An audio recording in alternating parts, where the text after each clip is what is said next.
Ogamba otya olunaku lwolwayo kibadde kitya nga tojaguza muzaalibwa gw'omukulu? Olwaliwo kibadde kyamaanyi. Nze ndi musanyufu nnyo okulaba nti ffe nga bannayuganda naddala ffe abayimbi tutandise okucelebratinga each other, abantu bakyali bamu tabalinda kufa. Bino ebintu y'ensonga lwaki bannaffe abali ebweru nga baatuyitako baasooka ne baggyawo ego ne bakizza ku business. This is business. This means business. Kubanga bw'obanga osobodde okulaga omuntu omukwano ng'akyali mulamu era ne musobola okubaako bizinesi ze mukola ezibatwala mu maaso. You know what that means? That you are going to earn and have something to eat. Mba mugenda kufuna ekyokulya. Naye buli omulwana buli omu asigala alira mu kakoona ke, buli omu alira mu kasiwaani ke katono, naye bwe mutuula ku lujjuliro awo omukwano gubaawo, wabawo n'enkulaakulana. So that's what it means. Mu industry muno ennaku zino entalo zibadde nnyingi nnyo naye olunaku lwolwayo tukulabye ng'osikadde by'olutalo wamu ne palaso ng'obatabaganya. Kibadde kitya era lwaki okikoze? Entalo si kintu kirungi. Entalo kati olwaliro palaso alinayo laavu first bwoza abawagizi ba lutalo tabeetaaga, oza teetaaga lutalo n'alinyako ku stage yo n'ayimbirako abantu as a guest artist. Bw'asigala ewaka lutalo palaso afuniremu. So you have to think like that. Era still tubadde tuli awo omukulu Bebekulu n'ayingirawo n'agamba nti leero okoze ebyafaayo. Bibadde biki ebyo? Ebyafaayo kati nze nina abantu we nabayise bakyali bange nga bano bataano, tulyemu kaddina tunyumyemu ku mboozi, naye nga mu ekyo nayise Shiba empitani palaso kubanga badde bamaze emyaka 8 teryabamanyi oba ebizibu byensinga bwomanyi, naye leero basobodde okusikamana mu mukono ne banyumya era ne tunyumiza ddala ku bamuteba era nensobola okuyita Bebekulu ate bamutanyisa ne tutuula ku ttebe emu ne tulya ne tunywa ne tunyumya anti ne besikangana ne ku mukono era ne banyumya era ne bateesa era nolanga basika. So that's why ndoza Bebekulu akirese. Naye ng'ekyo kibadde kyaffe kya omali weesigama nti buli kintu kirina okuba nga kigenda mu mawulire. Ekyo kibadde kyange nanze kuba nze njagala nnyo okulaba ku Uganda. Ate tetulina nsonga lwaki tulwana. This is a baby industry. Ebyokulwana ba obutategeeragana ebyo bijja kubaawo, tebisobola kuggwawo. Era abantu ojja balaba nga bali mu mawulire nga waliwo ayogedde ekigambo, naye ebyo bibaawo ne mu family gye tubeera bibaawo on a daily. Ekintu kisobola okubaawo n'olugera muganda ku kigambo wano anything mubimanyi bino, this is a daily life. Era sigamba mbu olw'okuba abantu bano nze mba meetings olumu ne banyumyamu tekitegeeza nti waliwo obuzibu bujja kubaawo bulala, buba bujja kubaawo naye tulina okubulwanyisa. So nga mu mbeera emu oba endala mwene embeera mwe tuli egenda mu maaso obumu bwetaagisa nnyo because people are getting old. People have to make business, people have to make money, people have to develop the industry. We cannot develop it nga tuyomba buyonga, wabula tuba tulina okuba kati n'akadde otuteesa. Gwe owulidde otya bwe nkugambye nti saali basinkanye Bebekulu era ne beesika omukono? Gwe towulidde nga kyanjawulo, towulidde essanyu. Naye nkugamba nti Shiba ne Palaso batuddeko ku ttebe emu ne banyumyamu nga tebanyumyamu nno munnange nno bintu bijawulira kisiri wabula ebyamagezi ate ebibatwala mu maaso nga bo. Okusinziira ebintu bindi biba bitubitagala bigenda mu mawulire mubimanyi kubanga it's just our normal life.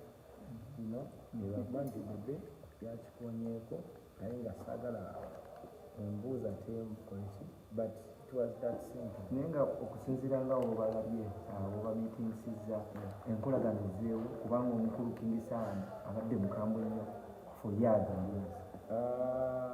Ekyo sijja kulimba Mukama yasinga okumanya but esinga obukulu buli omu akutako mu ngalo za munne byesigale tunalabire. Naye biki byolabye bye boogeddemu n'olaba mu butuufu Eddie Kenzo omuganda omulimu gwenkoze at least bana si mulimu Katonda yabikola nze bonna bakwano bange. So they come as nze nabinvitinze nga mikwano gyange atutule ku same table tulyemu kadina tunyumyemu emboozi kuba nze bakwano bange. Ekyokuba nti bo balinamu obuzibu bwabwe ebyo biraba naye bwe batuula ku ttebe emu ne banyumya bulungi nga munera ne baseka manyonyo. That is so beautiful. Abasinga bagamba nti nno Bebekulu bamuwalana nnyo naye obaolyawo ye nga tawalana. Kino bwekimulabamu sijja kulimba nti ebintu bino nze mbigoberera nnyo kuba saagala ntalo kyova olaba ngezaako nnyo zimala. Omukyala ogasse Shiba ne Palaso. Sibagasse. Kale ke tukitwale nti obagasse ffe era omulimu gw'okoze mulungi neera still waliyo Shiba ne Spice Diana. Nze ndeese ne batuula ku ttebe emu ne banyumyamu era kisoboka okuleeta Spice n'atuula ne Shiba nabo ne banyumyamu kuba the more we fight the more we are not going to go anywhere, but the more we work together ne tussa eddoboozi limu the more we are going to add something on our country and the industry. Olowooza ng'okusetingawo mutual grounds tekigenda kuleetera industry okwebowa mu njogera ennyangu? Ebiseera ebisinga kankubuulire bagamba nti eva ku mugendo efuuka kaasa. Gwe buli w'onaagamba mbu nno industry bwetabaamu lutalo ejja kuba bowa. Abo bonna babirievinga mbu industry okutabaamu ntalo eba board. Abantu aba thinking small.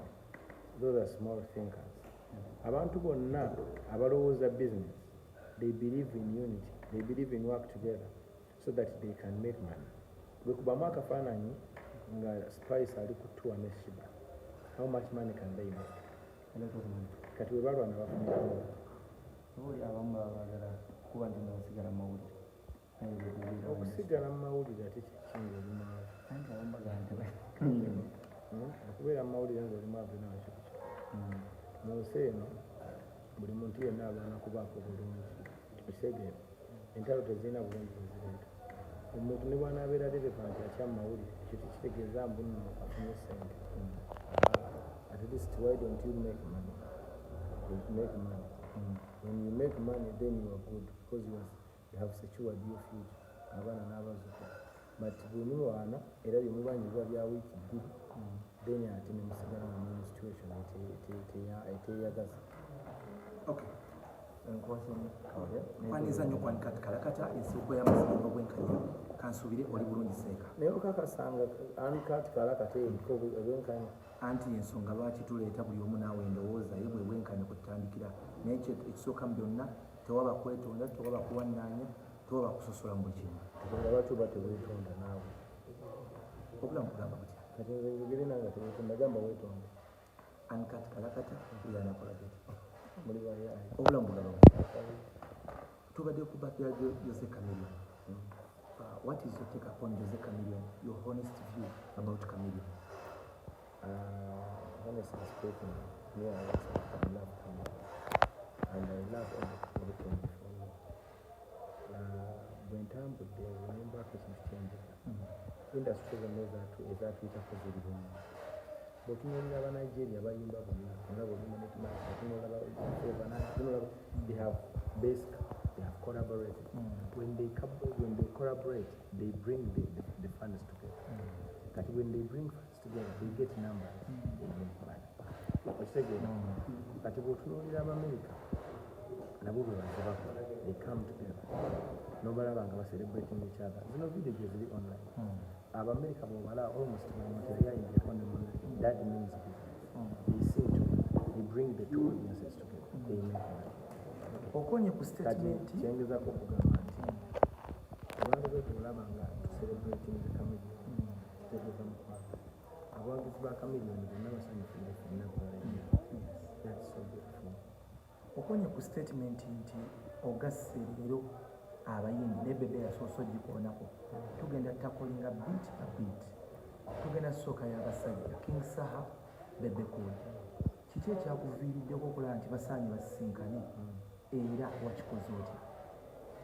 Nze bombi bakwano bange nabadde mbeetaaga ne bajja ne tutuula ku ttebbe ne tunyumyamu ng'ono ali wano ono ali wano era ne beebuuza ate era ne bawaŋŋana amagezi.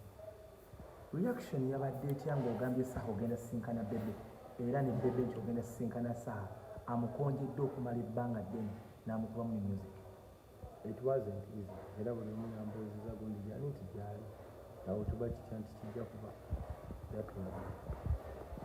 osiiga ekifaananyi momentum ebadde etyawo basically it was you know they are my friends nze nsobola okuyita nempita n'omuntu otakolagana naye kuba muba bakwano bange ate manjagala kulyamu namwe kaddina it has nothing to do with your problems kati kiba kiri gye muli okubeera abantu abakulu netutuula ku table at peace ashegera but through abantu abaali baliddeko bonna tebasobola we cannot forget each other abantu abaali baliddeko ku table they will always remember that table so saha akunyonyodde obuzibu bwe ne walina ne bebe kuulemu mulisolubire seetaaga kubigendamu bwe mbanga ndiwa kubigendamu oja kubigendamu naye kibali kisinga obukulu kutuula ku table emu nga abooluganda ntunulamu kakyala this means tebali konsayirinza olwo abasisinkanye kasita babanga batudde ku table ne beesika mu mukono kiki kyolire tegeeza nekyo respect ekomyewo ekibanga kibadde kiwundu katinaa kikaze tulinze kisumbuke where do you do the pedigree oba capacity okuba nti no gwakoze kino ekintu nga ne bebe kuli yali akucokozaako for years me am a businessman and I'm here to do business so jesirwana okufanjala yanemera emyaka mingi n'engikola kati buli koona lyonna eriyinza okunyamba okuva mu bwavu ndikwasa omutima gumu kasitamba nga sikikozesa intention yimbi wabula nga nina mutima mulungi nze saha mwagaliza bebe mwagaliza kiba mwagaliza palaso mwagaliza babaze emyaka mulala tebamiitinga kyokka nga ate bwe bamiitinga they can bring something on table buli omu family yeneerya newa emyaka mulala gye bamaze nga bali parties buli omu ali they didn't benefit from it osanga ate bwe tuneegata ne tukolayo kasho ate tugenda kulya buli omu anyi family abaana basomera so which is enkwatagana kyekirungi naye amaaso g'omuganda gali mu ngalo kyekiraga nti musuuza wabadde ne bana abantu bebeki yakwegambidde ndikenza akoze ekyamagero kati gwegenda omubuuza ekyamagero ki ngamba amaaso g'omuganda kyekifaananyi kiiki kati ate tebyabadde nabyakwogerwako wano kubanga emiting yadde yaffe ya uganda kulina mukakyayi yakugera business what was the business si buli kintu kirina okumanya era bebe yanzisi sandibadde namono kasasi shiba olowooza asobola okuddamu nakolagana ne palaso after 8 years bakolaganye ekyobumanya bakolaganye era basobodde okutuula netunyumyamu netuseka netwejjukanya ng'abooluganda tulinde ng'olaba kivu kinsanyusizza neneebuuza ye bakiddiga yitayitibwa ku mmeezi eno oyo okuteeseganya ajja kuyitibwa naye ndowooza ali uk ali mwazibani material ng'ali uk kyogamba platform eri eyaddirirayo okutuulako nze mulinako obuzibu olondabika nga mugulu ebbanga lyakukyokozezza ye yankyokoza nze olondabika nga mukyokoza yali azeeko okumbuuza naŋŋana olondabika ekirawo kyonna ekiri kyemwogerako since kati industry eri open for reconciliation bebeku Bobi Wine olunaku olwaleero apostinze kamiliyoni naawe kennyini twesuubira era namwe mwetaaga okwekolamu omukago era mutuule nze Bobi Wine siba nkikugamba nje kikugiramu simulinako buzibu ye bw'aba abunyinako waneezo sibuli era sisobola kumusanga nesimubuuza okupostinga kamiliyoni zakivuvidde ku ki abasinga bagamba akaliro kamwokyezza kayakomya omuso saagala kumanya nnyo siyinza kwogerera muntu nze siri katonda siri malayika yamanyi kyakoze era nalwaki akikoze but me am happy for that act gw'owulidde otya nga bano olowooza bonna batudde ku mmeeza y'emu owulidde otya nga gwe omuntu yakinitiative I stand for share spread love era kyova olabanga ne palaso sanyuse nnyo okulaba nga baze ne babuuza ku maama waabwe nga baliwa I stand for that. That's what I stand for. Era ne bw'owuliza ennyimba zange it's all about fair and love.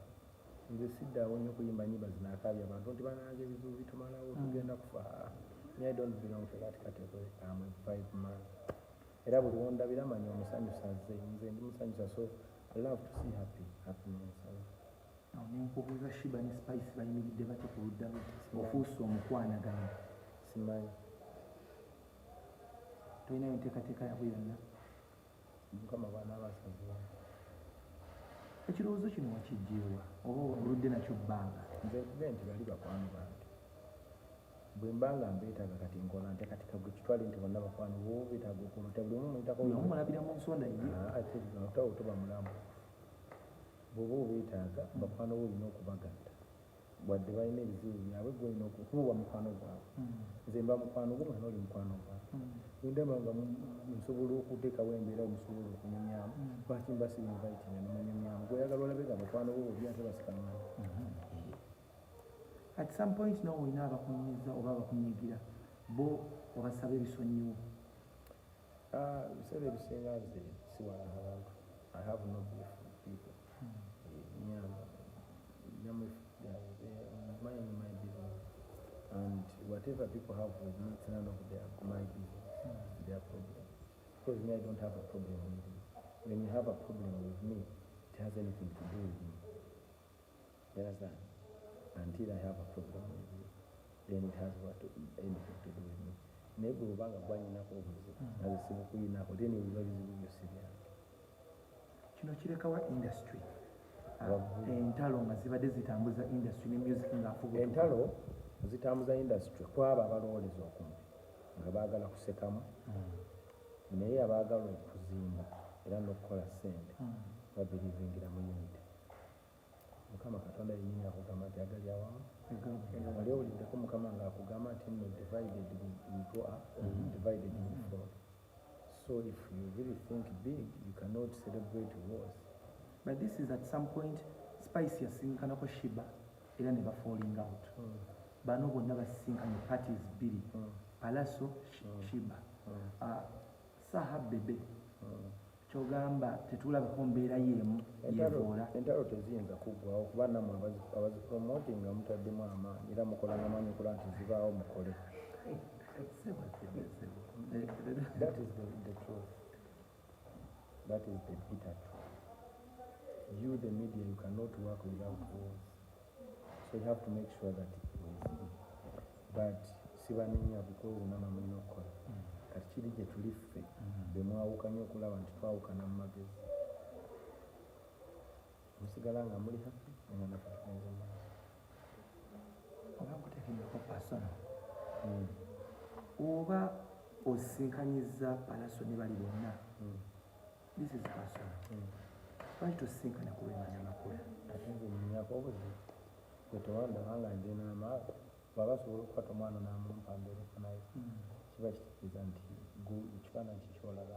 Anti njagala ekifaananyi ng'otuddeko ne Wema. Anti nze oli omukyala alina bbaawe osigedde kati va ku bino ebikiyinga olwokuba bonna bayemu kizibu somebody's wife. Bwe mba nga njagala okumulaba they will invite me or I will invite them with a husband. Kyogamba osobola bayita? No, not. Kenzo tolina kujja. Ate obwaki? Obwaki? Nze mmanyi abantu wano abalina obujja. Nze sibulina bo babulina. Bo babulina obujja naye nze sibulina. Uyakolera na project.